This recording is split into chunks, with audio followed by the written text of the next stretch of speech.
Hey, what's up, lightboltjoe here. Today we're going to discuss the 2006 comedy, amazing film, Clerks 2, written and directed by Kevin Smith. Jeff Anderson plays Randall Graves. Brian O'Halloran plays Dante Hicks. Two main characters we know them from the Clerks 94 original. Then they voiced their same characters in the Clerks TV series. Jay Muse is back as Jay. Kevin Smith is back as Silent Bob. So you have your main four: Quick Stop and RVS, RVT, SVT. What's the acronym for the video rental store next door? I don't remember. So, we start out. It's been like 10 years of plot leading up to this, right? They mentioned, like, yeah, we've been working for over like 10 years here, right? Okay.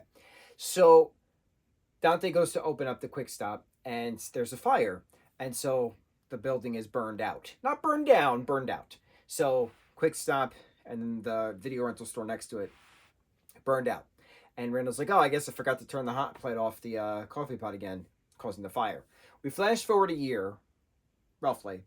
The two of them work at a local movies restaurant we all know and love from Chasing Amy, from...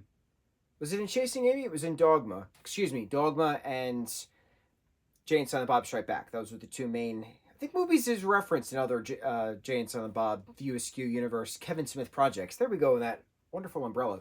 Um, but this had another prime focal point of filming at an old restaurant, which they then turned into a movies.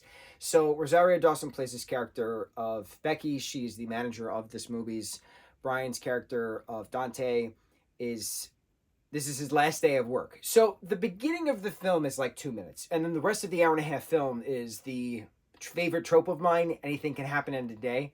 Because the rest of the entirety of the film, the hour and 32 minutes of the film, is the day, the last day of Dante working at movies, because he's moving to Florida with his fiance, Emma, to start a new life in Florida at her dad's car wash thing, and they're going to buy them a house for their marriage and stuff.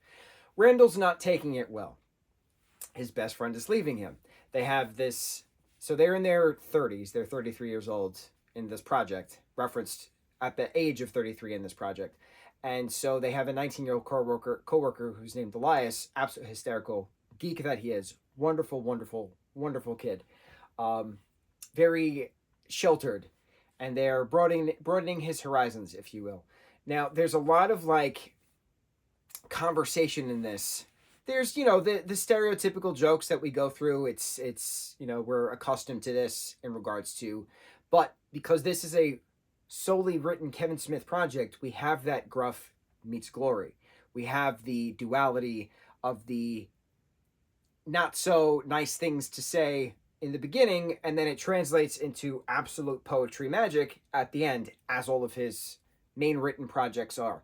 My only concern was with Clerks, the TV show, the animated TV show, because he wasn't fully a writer on that. So there was a lot of unnecessary racist and gay jokes to fill in some stuff, whereas opposed to any racist or gay jokes are addressed in other Kevin projects, especially, well, not so much. I can't really recall many racist jokes in past View Askew projects, but this particular one, a whole specific scene is dedicated to Randall having to be corrected by using a certain slur, a certain phrase, a certain racist phrase where he does not believe is racist because he grew up hearing that and his grandmother used it as a term of endearment. But then him getting the harsh reality that certain things that you think are okay to say are not okay to say, and these are the reasons, X, Y, and Z. So they go into a full bantering monologue about verbiage and why you shouldn't be saying these things and how inappropriate and demeaning it is to say these things, and your grandmother was clearly a racist for her to be saying these things, and you should change that because you're better than this. It was a whole thing, and I was like, wow, this is good. This is good character development that we're getting. We're getting these good conversations, and then we get the little twists and turns of what's happening with the donkey show. That was a wonderful as in surprising plot point in regards to the cops then coming with the fire department and what happens next. But finding out that Dante was drunk with Emma after a close one night, and they wound up hooking up on the prep table. She is now pregnant, And she tells him the day before he's leaving to go off to marry his fiance in Florida, who then finds out, and then she knees him in the crotch and throws cake in his face, and stuff happens, right? But it's then a question of love. Are you actually with this individual who you're saying you're going to marry, or do you actually love the girl who you actually have feelings for? Stuff. A lot of big conversations. You have Jay and Silent Bob in this. They have a whole spiel of why they were missing for 6 years, and they had to do this and they had to do that, and then the cops got them, and then they were in rehab for the last 6 months, and Jay is showing his sobriety chip, and it was a neat change of pace for these characters. It was different. It was character development. I appreciated that. I liked it. There was a lot of Silence of the Lambs references on Jay's part too, which was different. It's different. It was entertaining. It was different. So continuing on with the storyline, after the cops come and then bring everybody to jail, you have Jay, Silent Bob, you have Dante and Randall in a cell together, and Dante and Randall are just fighting because how dare Randall ruin Dante's last day? How dare Dante, lie to the woman he claims to love when he doesn't actually love her, when he actually loves Becky, all these things, right? That he's going to be a father, and Lord help the offspring of them, kind of a thing. And he has this moment. Jeff Anderson has this moment as Randall Graves, and I'm gonna stop myself from speaking briefly. I never watched this movie. When this came out in 2006, I didn't watch it, and I don't know why I didn't watch it, but this was the first theatrical View Askew film I didn't see when it came out. Like the other stuff I watched on TV or on MTV when I was a kid, but I didn't actually go to the theater to watch a Jay and Silent Bob film, kind of a thing, until I think Reboot. I went to the theater to see it. Yeah, Reboot, I went to the theater to see it with a friend, which was a great time. But I wish I did a marathon up to it because I didn't understand a lot of the references, not remembering a lot of the references. And I can't wait to watch it again because I will now understand a lot of the references.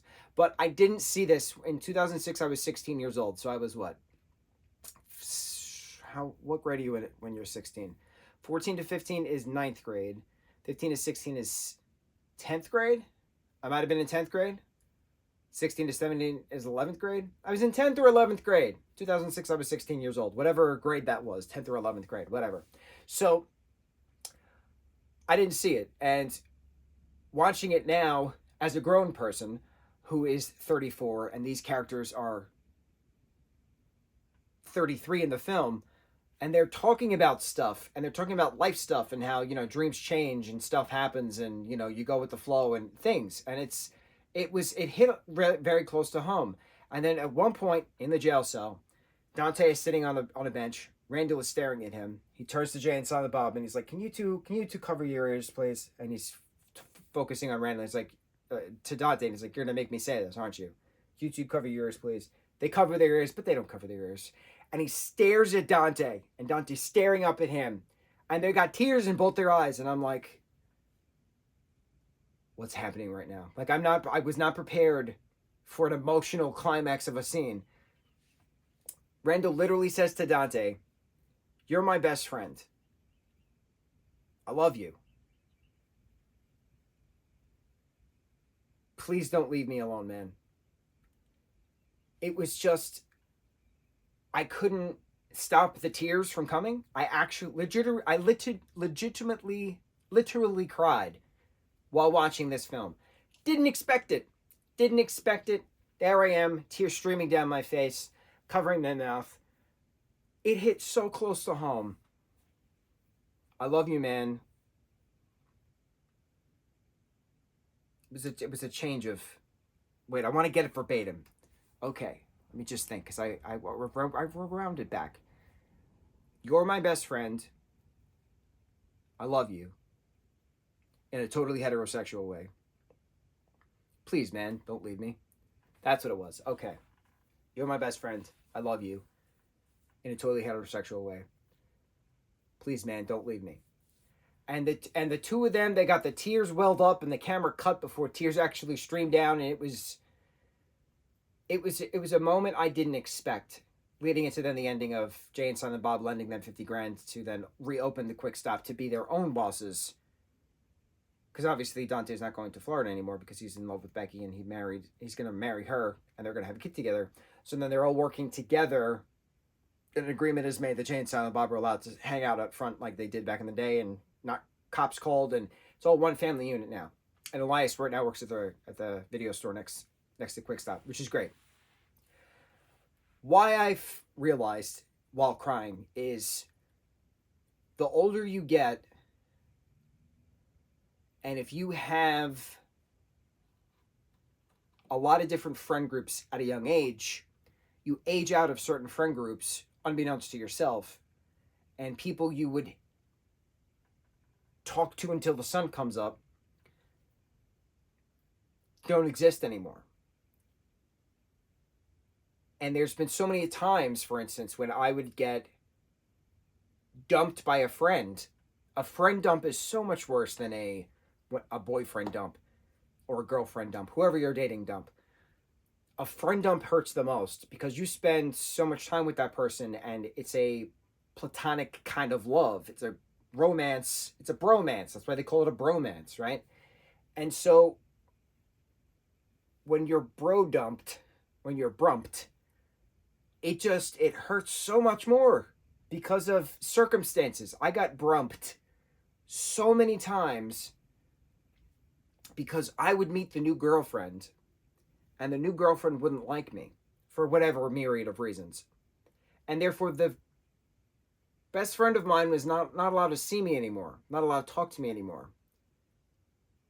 Because the girlfriend doesn't like me, so the boyfriend's not allowed to talk to me anymore, even though I've been friends with him for years. And watching this moment, you're my best friend, I love you in a totally heterosexual way, please, man, don't leave me. I cried, and I didn't expect it because it hit so close to home.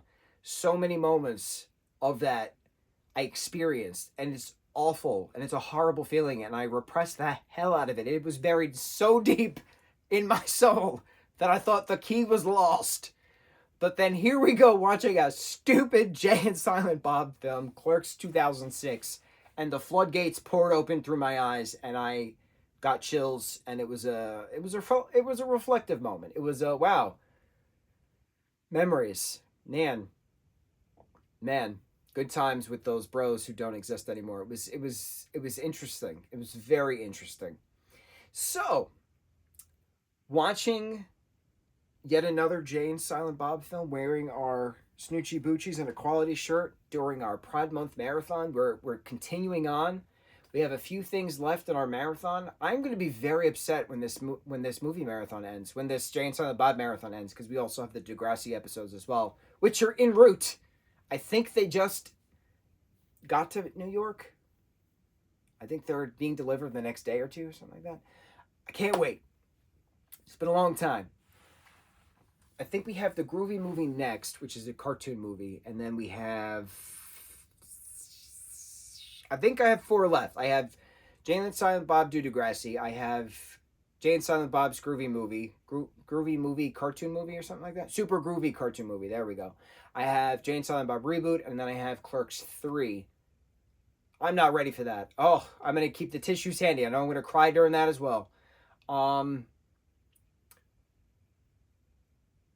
wanted to do this franchise because it's been on my list since 2019, actually. Because when I watched Jay and Silent Bob reboot, I was like, man, I need to watch these films in order, and I might as well do reviews of them while I'm at it. But I never got them on my list since 2019, 5 years ago, to then actually do it. And then when I saw this shirt in my closet like a few months back, and I was like, oh my God, I remember that shirt. I laughed my ass off when I first saw that shirt, and I bought it at Hot Topic, and I could not believe that it was actually there, and it was in my hands. I was so happy.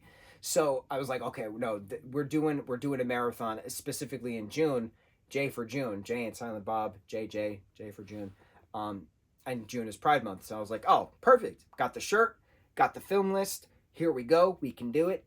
Did not expect to be so amazed with this property. I knew the characters were funny.